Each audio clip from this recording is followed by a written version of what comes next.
Bismillah, alhamdulillah, wassalatu wassalamu ala rasulillahil karim wa ala alihi wa sahbihi wa man tabi'ahum bi ihsani ila yawmiddin. Bayan haka, assalamu alaikum wa rahmatullah. Yanzu nan ina kan hanya nake karanta mummunan labarin mutuwar Major General Abubakar Rabe a hannun 'yan bindigan da suka kama shi. Wannan babban abin takaici ne, babban abin kash kuma babban abin tir. Muna fata Allah ya gafarta masa, Allah ya sa ya huta, Allah ya sa aljanna ce makomarsa, Allah kuma ya ba iyalin shi haƙurin jure wannan rashi na shi Major General Rabe.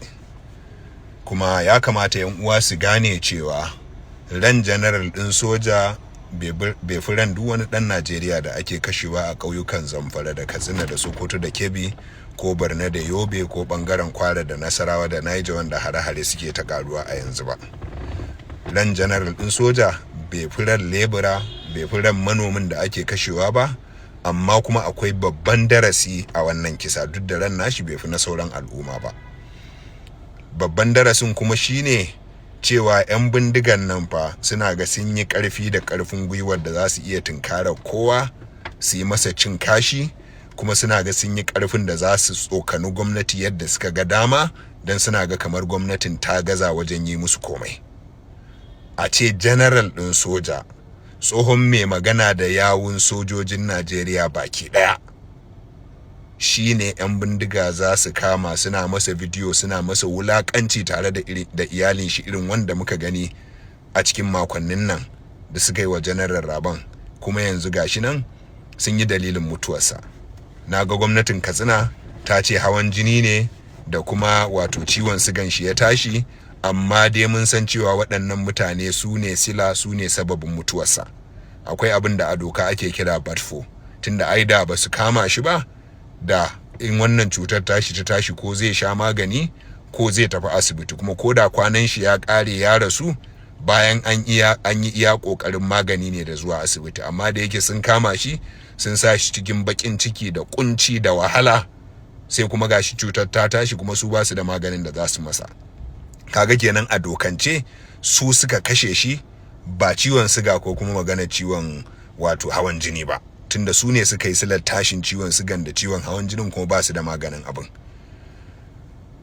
Babban darasin a nan shine mutanen nan fa kullum ƙara ƙarfi suke yi, kuma ba a kan General Rabe aka fara ba, ba a jima ba aka kama Brigadier General Marazu Tsiga, ya yi kwana 56 a hannun 'yan bindiga a bara, kuma rahotanni suka tabbatar da cewa sai da aka tara makudan kuɗaɗe aka biya su suka sako shi alhamdulillah sun sako shi da ran shi.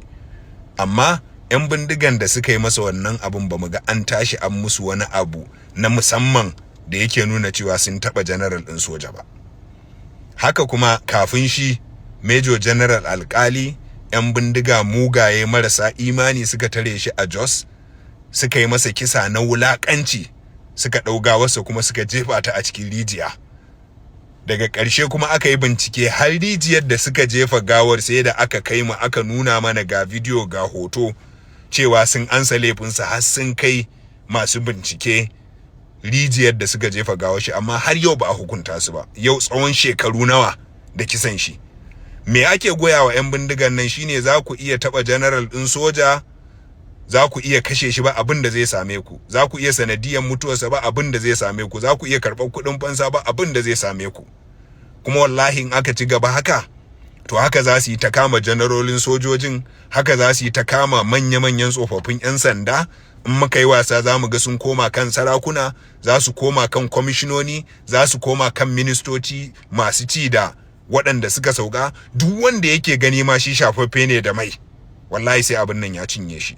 Tunda ai ba wanda ya kai general ɗin soja tsammanin shi shafaffe ne da mai, amma ga abin da ya same shi. Kuma rashin tsaron nan kullum ƙara daɗewar da ya fa ƙara lalacewa al'amarin nan yake yi. Kuma tsoron da nake na sha faɗa shi ne kada fa Najeriya ta shiga halin da waɗansu ƙasashe suka shiga, musamman a wajajen wato Amurka ta yamma, a Amurka ta kudu, Southern American countries ɗin nan. Ƙasashe irin su Ecuador kimanin shekaru 2 da suka wuce ɗan takarar shugaban ƙasa ne ya hau mimbarin siyasa ya ce zai yi maganin cin hanci da rashawa ya magance 'yan bindiga da ke damun Ecuador. Suka fito suka yi masa gargadi suka ce kar ya ƙara magana akan shi su 'yan bindigan. Suka ce kada ya ƙara magana akan su, in kuma ya ƙara magana akan su za su kashe shi. Ya ƙara magana wallahi ba a yi sati ba suka je suka harbe shi a gurin kamfen ɗin takarar shugaban ƙasa. A Haiti kwanan nan rahoto ya sake fitowa a Haiti cewa 'yan bindigan Haiti kuɗin da suke tara duk shekara ya fi kuɗin da gwamnatin Haiti take tarawa. Haka Somalia kuɗin da Al-Shabaab suke tara ya fi kuɗin da gwamnatin Somalia take samu a haraji. Mu je mu duba ƙasa irin su Myanmar yadda 'yan bindiga suka fi ƙarfin gwamnati. Mu duba ƙasa irin su Mexico inda aka kama manyan shugabannin 'yan ƙwaya ba a ma iya ajiye su a Mexico saboda sun fi ƙarfin gwamnatin sai dai a kai su Amurka a ajiye. Nan muke so Najeriya ta koma? Mutanen nan suna ƙara samun kuɗi in suka yi garkuwa da mutane aka biya. Suna zuwa su ƙara siyo makamai da wannan kuɗi kuma kullum ta Allah da suke wannan aika-aika ƙara samun gogewa suke yadda za a amfani da makami, ƙara samun gogewa suke yadda za a kashe mutum in sun tashi kashewa, ƙara samun gogewa suke yadda za a saci mutane in sun tashi sata, ƙara gogewa suke yadda za su kai hari. Sannan 'ya'yansu suna tasowa suna shiga cikin wannan abun. In fa ba mu bagance wannan abun ba wallahi zai cinye kowa. Za a je inda fa kiri-kiri 'yan bindigan nan za su fi ƙarfin gwamnati. Kaga kenan yanzu babban aikin sojojin Najeriya shine su tashi su nuna cewa lalle an taɓa general. Kowa ya sani Kacalla Muhammadu ne ya kama shi. Suka fito suka yi bidiyo cewa mu muka kama shi. Suka ce ga bukatunsu yau sun yi sanadiyan mutuwarsa. In har sojojin Najeriya suka kasa kaca-kaca da dabar Kacalla Muhammadu, suka kamo shi kamar bera ko a mace ko a raye a cikin sati 2 zuwa sati 3, to suna nuna cewa za a iya taba su a sha lafiya, kuma wallahi in aka yi wasa wata ran ministan tsaro ma sai an kame shi. Janarori yanzu ba muna magana retired bane, su Maharazu, su General Alkali, su General Rabe, wallahi sai an kama mai ran ma in aka ci gaba a inda ake nan. Kuma 'yan siyasa ba su tashi sun yi abun da ya dace ba, wallahi su ma masu ci da waɗanda suka abin nan da suke ganin sun girma suna da kumbar susa, su shafaffu ne da mai, wallahi wannan abin sai ya cinye su. Ya kamata gwamnati musamman sojoji da suke yakan waɗannan mutane su tashi su yi abin da ya dace. Idan gwamnati ne ba su ba su isassun kuɗi ko makamai ba, su fito su faɗa me suke tsoro, me yasa suka yi shiru. In Najeriya ta koma irin Mexico ko Ecuador ko Haiti ko Myanmar ko Somalia, to wallahi kowa sai ya wahala. Kuma dama talaka ba daɗi yake ji ba a Najeriya a yanzu ma.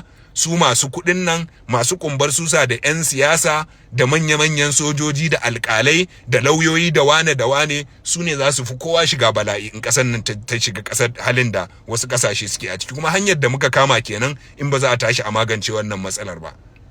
Fata na Allah ya sa mu dace. General Laba Allah ya gafarta masa, Allah ya sa sojojin da suke kai yanzu su koyi darasi daga wurin shi. Muna fata Allah ya gafarta masa. Shine shekarun baya ake hira da shi a rediyo duk lokacin da aka kai hari ya fito yana cewa ai sun kusa magance matsalar rashin tsaro. Yau ga matsalar rashin tsaro ta cinye shi.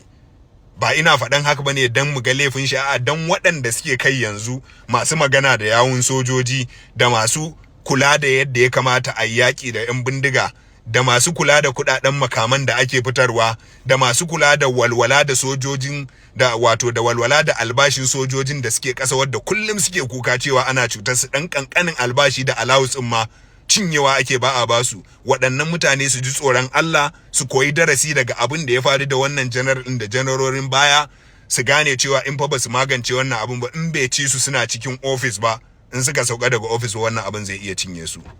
Allah ya samu dace. Duk wanda yake da hannu ta kusa ko ta nesa a wannan matsala, Allah ya magance mana shi, Allah ya warware da aniyarsa, Allah ya daidaita su, Allah kuma ya magance mana wannan matsala, ya zaunar da ƙasar mu lafiya.